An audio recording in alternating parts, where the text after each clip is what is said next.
Chamaram-no de rei, mas antes da coroa haveria uma cruz. Antes da vitória haveria silêncio.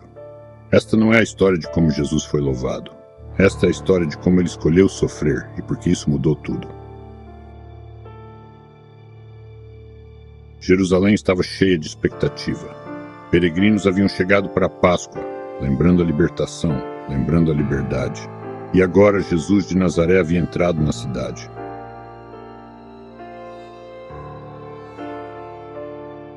Hosana, bendito seja aquele que vem em nome do Senhor.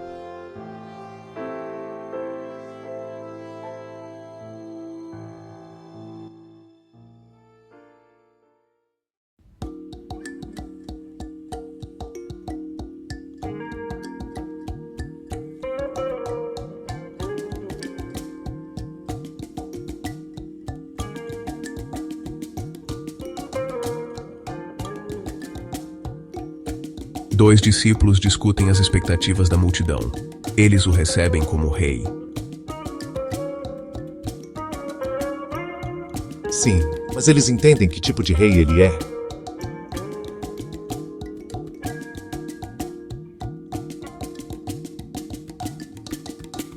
Eles colocaram ramos de palmeira diante dele. Eles o louvaram com suas vozes. Mas muitos esperavam um trono, não uma cruz. O que fazemos quando descobrimos que o reino que Jesus traz não é como esperávamos?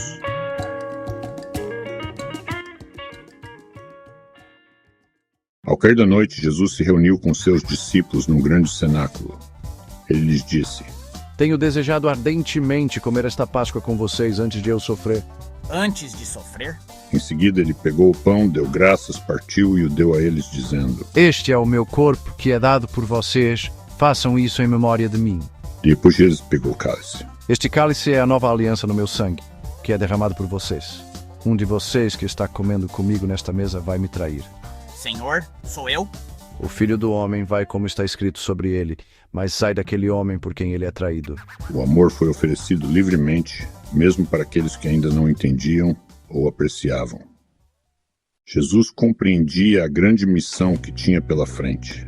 Ele sabia que, para que seu propósito divino na terra fosse cumprido, ele precisava ir para a cruz.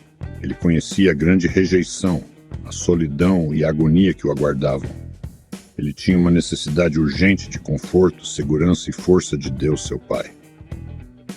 Ele levou 11 de seus discípulos consigo. Eles foram ao Getsemane para orar. Então Jesus disse: Sentem-se aqui enquanto eu oro um pouco mais adiante. Ele levou Pedro, Tiago e João consigo. Ele os levou um pouco mais longe dos outros, então os fez esperar ali por ele. Ele lhes disse: Minha alma está profundamente triste, a ponto de morrer. Fiquem aqui e vigiem. Ele foi um pouco mais longe sozinho e orou fervorosamente: Pai, se queres, afasta de mim este cálice. Todavia, não seja feita a minha vontade, mas a tua. Um anjo apareceu fortalecendo-o. Seu suor tornou-se como gotas de sangue. Quando ele voltou, encontrou seus discípulos dormindo. Ele os repreendeu gentilmente, dizendo: Não pudeste vigiar comigo 1 hora? Vigiem e orem, para que não entrem em tentação. 3 vezes Jesus fez a oração naquele lugar: Se queres, afasta de mim este cálice. Em resposta a essa oração de Jesus, não houve estrondo de trovão, nenhum relâmpago, nenhuma voz vinda do céu. Se não fosse pelo anjo do céu que veio e o fortaleceu, pareceria que o céu estava totalmente em silêncio. Isso nos diz que seu pai forçou a morte na cruz sobre Jesus? Não. Jesus deixou claro na Bíblia que ele poderia ter se afastado da cruz se quisesse. Ele disse: Eu dou a minha vida para retomar. Ninguém a tira de mim, mas eu a dou por mim mesmo. Tenho poder para dar e tenho poder para retomar.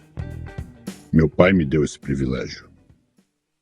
Que tipo de amor é esse que escolhe a obediência quando a fuga é possível?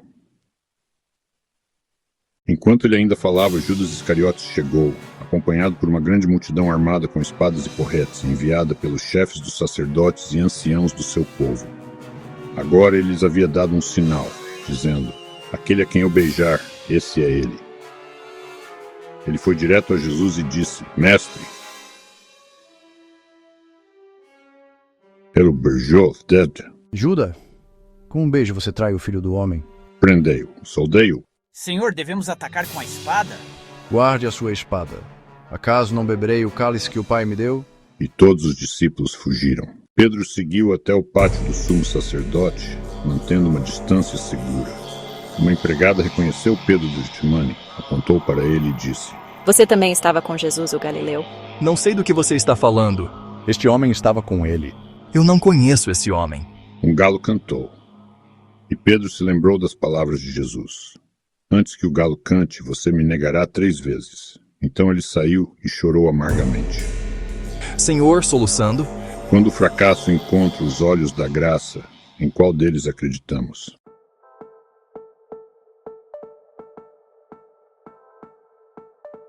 Levaram Jesus perante o tribunal de Pilatos. Pilatos perguntou a Jesus: Você é o rei dos judeus? Jesus respondeu: Você é quem diz isso.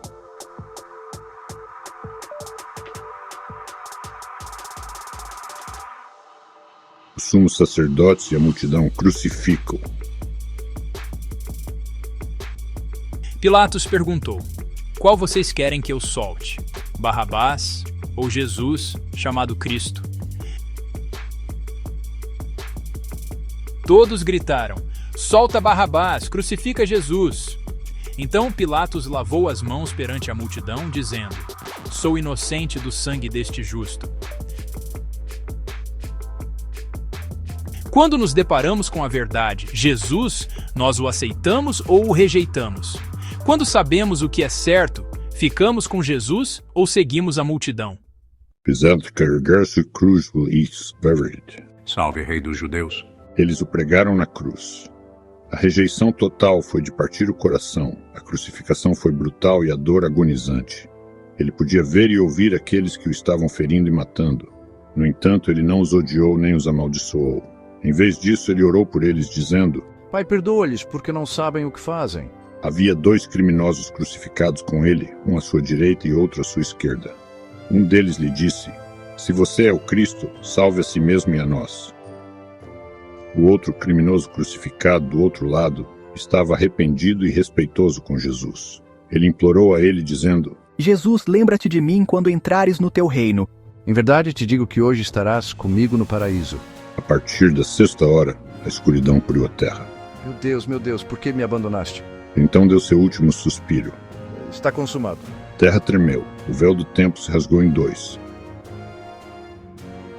Se está consumado, o que realmente foi consumado naquele dia? O que Jesus consumou na cruz? Que nós jamais conseguiríamos consumar sozinhos.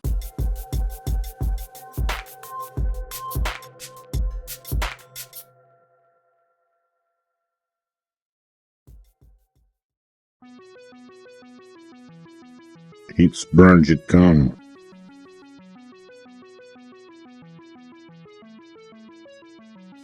Mas bem cedinho, na manhã do 3º dia, Maria Madalena foi até o túmulo e ficou ali chorando depois de olhar lá dentro e ver que o corpo do Senhor não estava mais lá.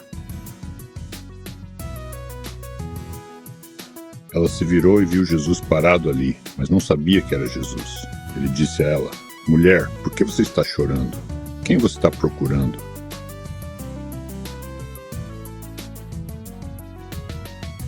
Pensando que ele fosse o jardineiro, ela respondeu em meio às lágrimas: Senhor, se o Senhor o levou, diga-me onde o colocou, e eu o levarei.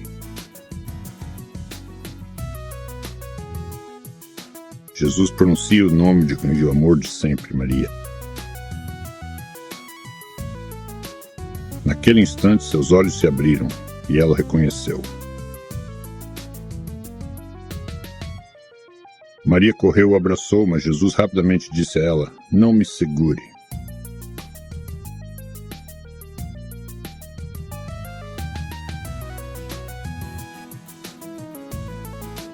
Pois ainda não subi ao Pai. Mas vá aos meus irmãos e diga-lhes: Estou subindo para meu Pai e vosso Pai, para meu Deus e vosso Deus. Maria foi e contou aos discípulos: Eu vi o Senhor. Mas eles não acreditaram nela até que ele apareceu e falou com eles também. Eles então proclamaram que tinham visto o Senhor. A cruz não foi o fim. A sepultura não pôde detê-lo. Ele venceu a morte e o inferno. Mas a história não havia terminado. O que Jesus realizou seria agora levado adiante. não por um homem sozinho, mas através daqueles que acreditaram.